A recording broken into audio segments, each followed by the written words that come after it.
Boa noite a todos. Boa noite, Rogério. Que Jesus nos ilumine, nos proteja e nos dê a sua paz para mais um Evangelho da Noite. E hoje nós vamos abordar o tema aflição ou aflições. Então ensina-nos a doutrina espírita que nada no universo ocorre como fenômeno caótico, resultado de alguma desordem que nele predomine.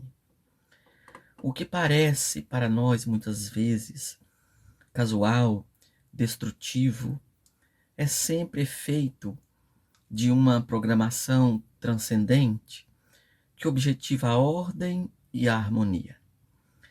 De igual maneira, em nossas vidas, sempre vige a lei de causa e efeito, como responsável legítima por todas as ocorrências. Nós somos espíritos imortais, progredindo através das experiências que nos permitem desenvolver o nosso conhecimento intelectual, enquanto lapidamos as impurezas morais primitivas, transformando-as em emoções relevantes e libertadoras.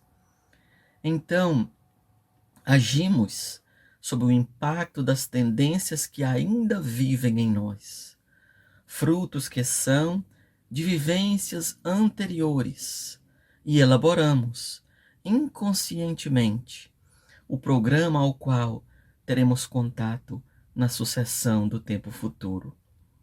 Então, nos diz a doutrina espírita que a harmonia emocional, equilíbrio mental, saúde orgânica, ou o contrário de tudo isso, são ocorrências naturais desta proposta evolutiva em que estamos inseridos.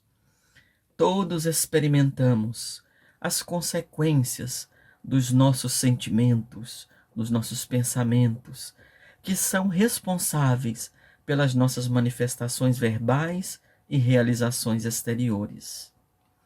Então, Allan Kardec, no Livro dos Espíritos, obra que traz os fundamentos da doutrina espírita, vai nos dizer que os espíritos superiores estabeleceram que não há uma única imperfeição da alma que não importe em funestas e inevitáveis consequências, como não há uma única só qualidade que não seja fonte de felicidade para as nossas vidas. Compreendemos então que são as nossas imperfeições ou as nossas qualidades que geram as ações infelizes ou felizes, ações certas ou equivocadas. E que essas ações estão caracterizadas com o selo moral do estágio evolutivo em que se encontra cada um de nós.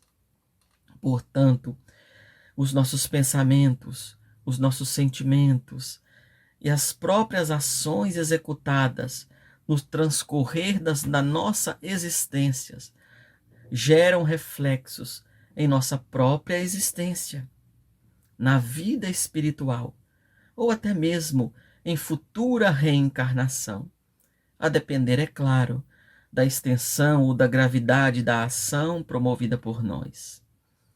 Dito isto, fica mais fácil compreendermos a questão das aflições pelas quais passamos na vida. Aflições que podem ter causas anteriores a esta encarnação ou ter causas nesta própria encarnação em que nós estamos vivendo. Então, o conceito de aflição abrange agonia, atribulação, angústia, sofrimento, tristeza, pesar, dor, preocupação, inquietação, ansiedade ou padecimento físico.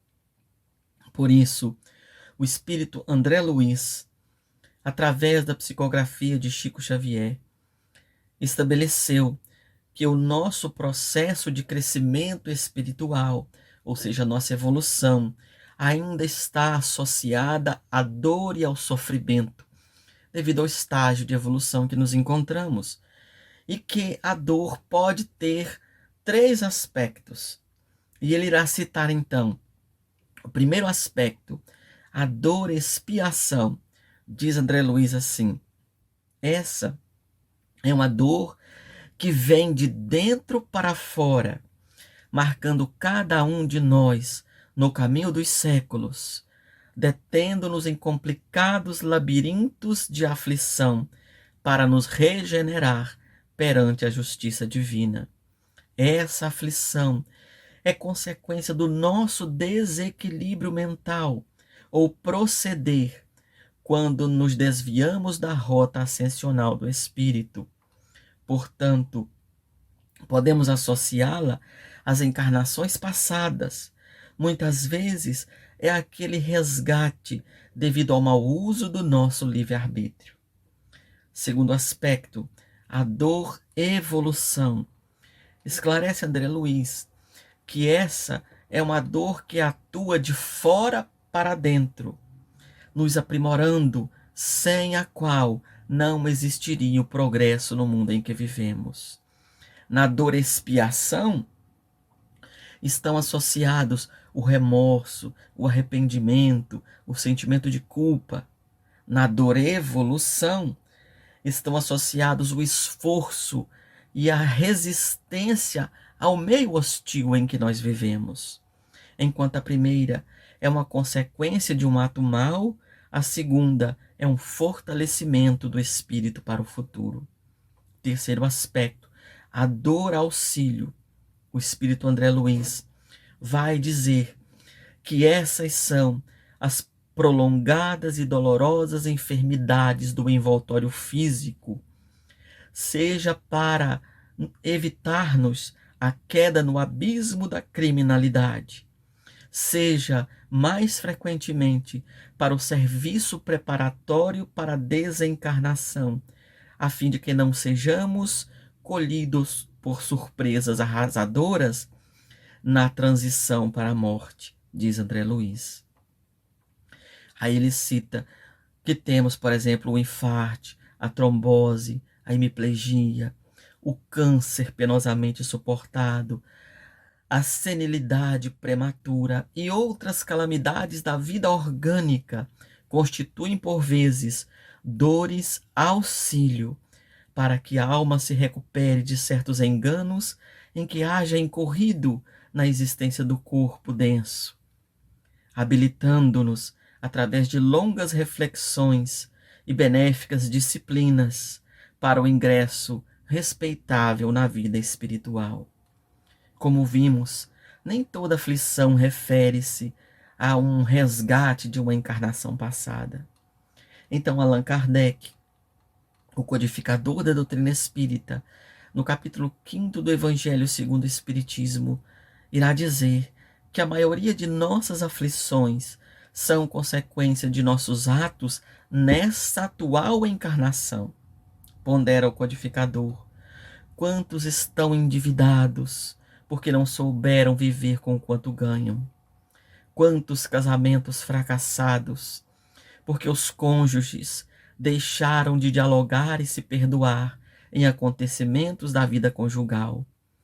Quantas doenças seriam evitadas se as pessoas não cometessem tantos excessos na alimentação?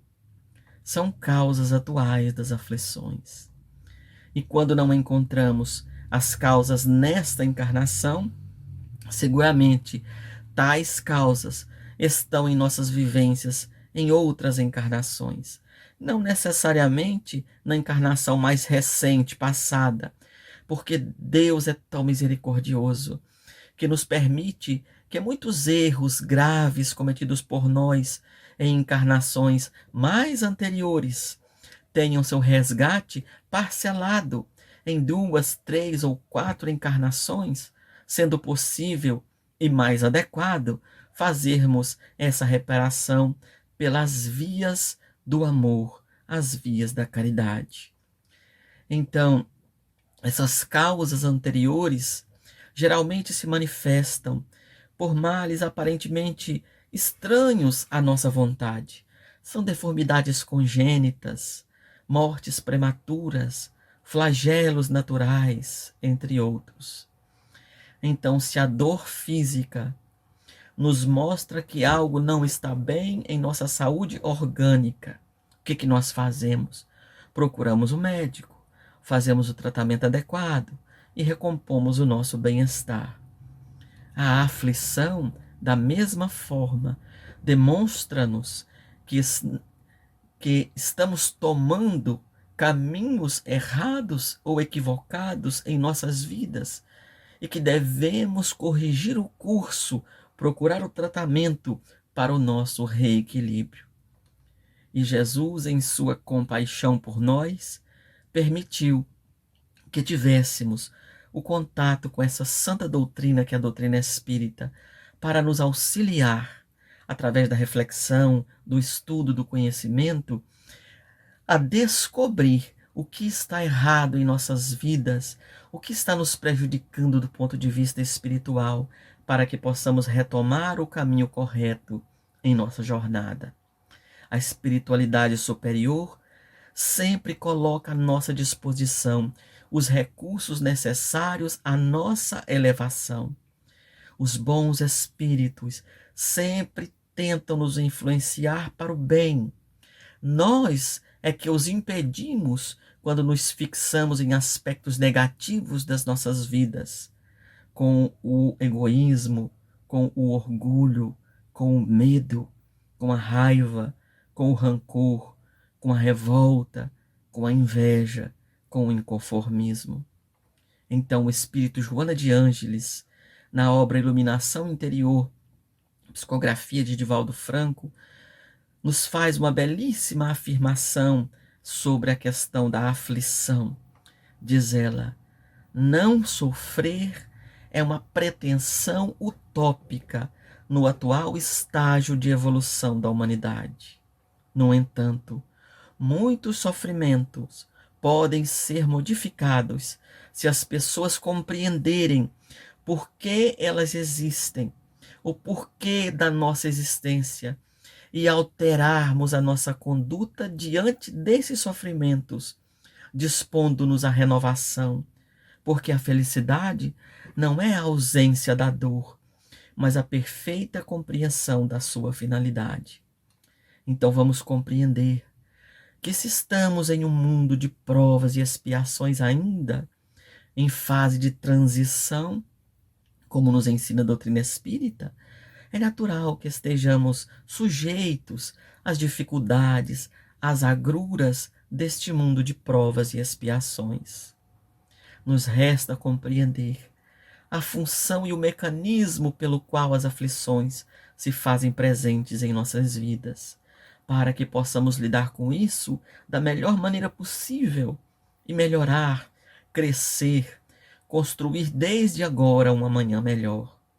Por isto, uma aflição nunca é um castigo de Deus.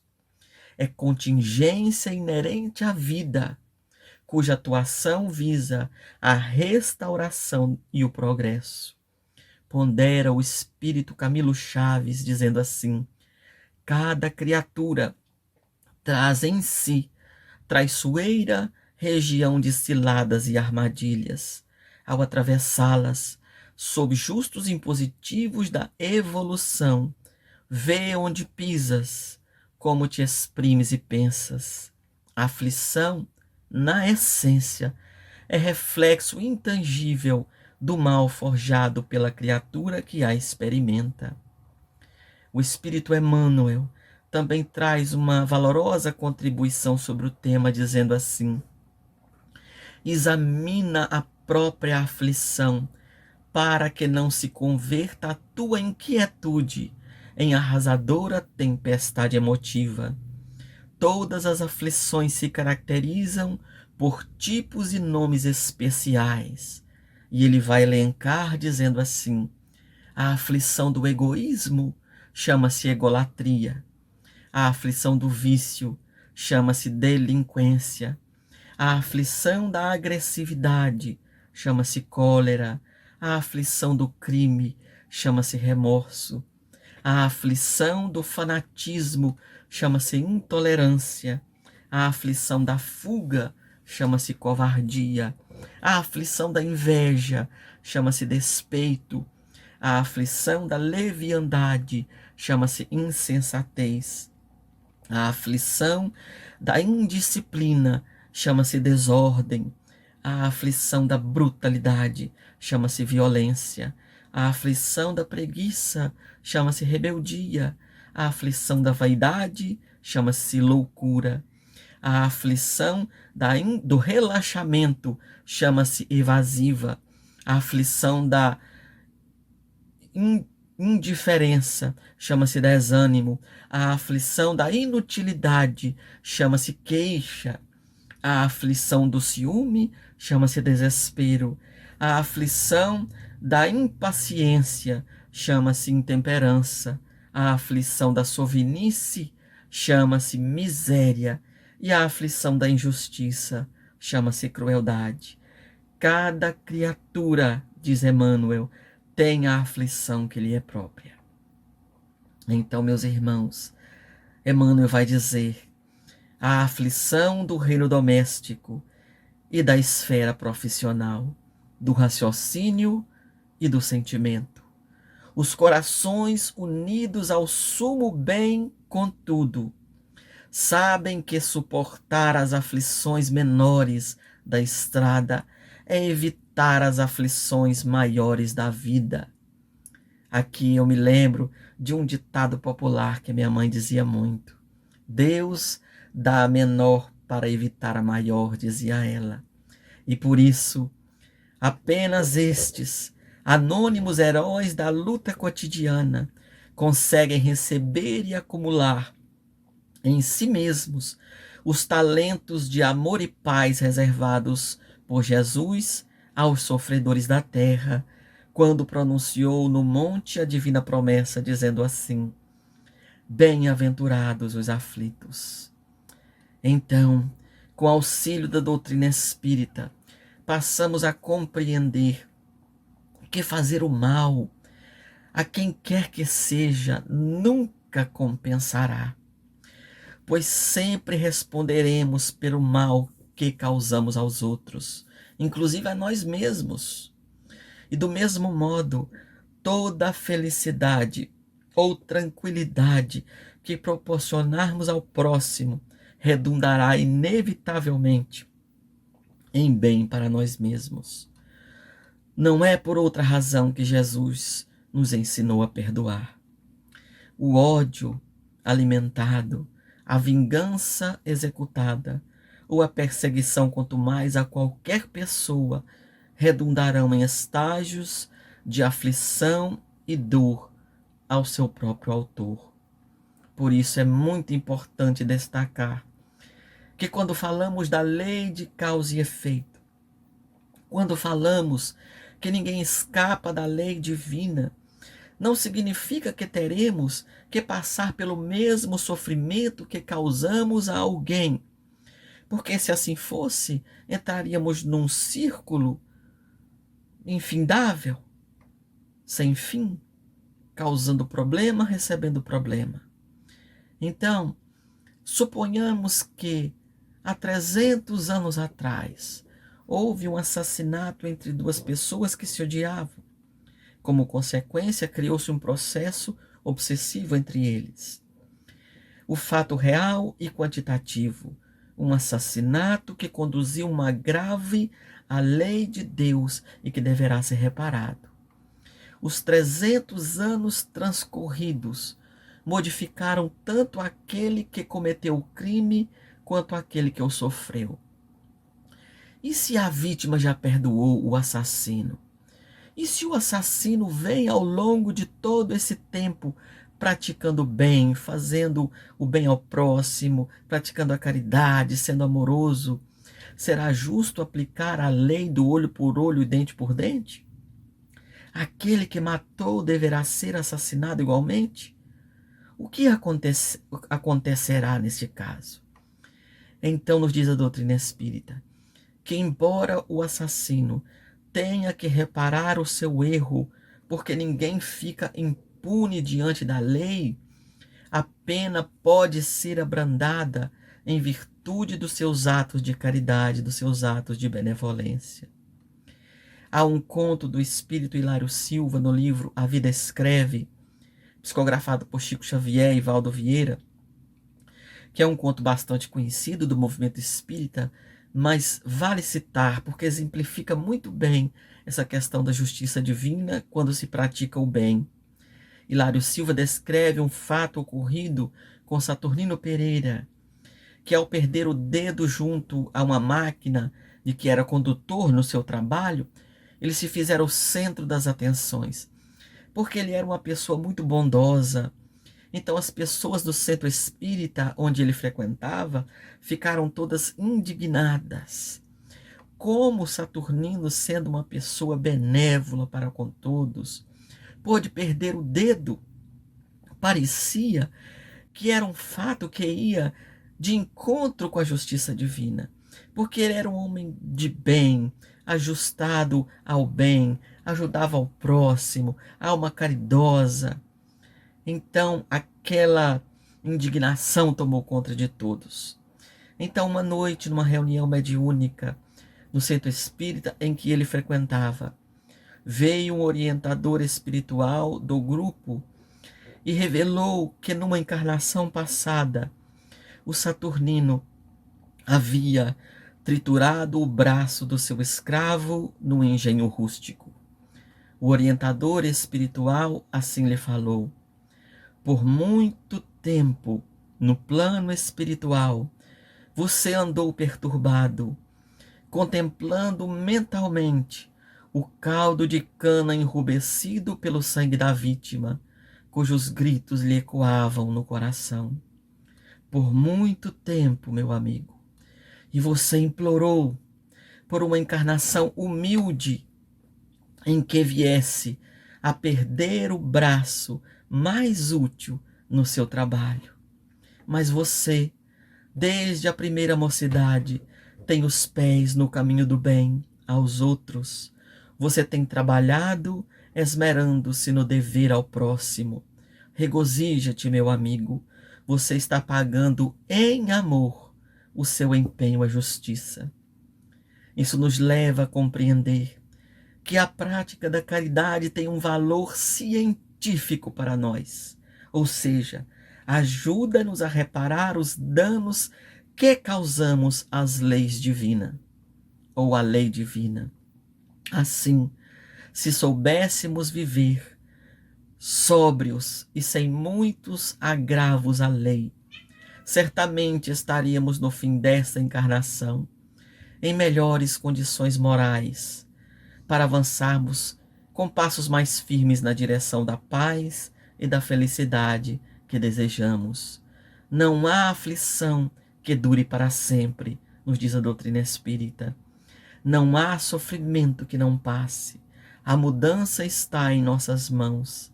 Caminhar pela estrada luminosa do amor, da caridade, do bem, depende da nossa vontade de dar o primeiro passo. Então afirma o espírito Joana de Ângeles no livro Lampadário Espírita, que no lugar em que nos encontramos, seja no lar, no trabalho, sempre poderemos semear a luz da esperança e do amor.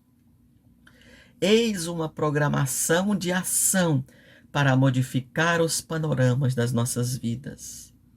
E eu vou encerrar a mensagem desta noite com um belíssimo poema do espírito Maria Dolores, do livro Na Era do Espírito, psicografia de Chico Xavier, cujo título é Elevação, e que diz assim: escuta, alma querida, aceita as aflições e as lágrimas da vida por agentes de acesso à esfera superior. Mágoa, queixa, revolta e rebeldia lembram muralhas sob a noite fria, furtando o coração à luz do amor. Se a prova te retalha a alma sincera, perdoa, faz o bem, trabalha e espera, aprendendo na estrada em derredor. Tudo o que vive e sonha sofre e ama, dos astros do infinito aos vermes sob a lama, dando-se a elevação do futuro melhor. O sol potente que nos ilumina é um gigante em perpétua disciplina, varando lutas que desconhecemos. Por mais se lhe arremesse lixo à face, brilha em silêncio como se explicasse que só o amor domina os céus supremos. Corre a fonte da penha ao chão da serra, depois ganhando o vale, faz da terra verdejante celeiro em garbos de jardim. Pelo bem que constrói de segundo a segundo, muitas vezes recolhe os detritos do mundo, mas beija lodo e pedra e canta mesmo assim. O carvão na lareira acende a chama, o tronco mutilado não reclama, a estrada se aprimora aguentando tratores, no trigo triturado o pão puro se asila, cria-se a porcelana em fogo sobre a argila, o roseral podado dá mais flores. Assim também, alma querida e boa, não recuses a dor que te aperfeiçoa.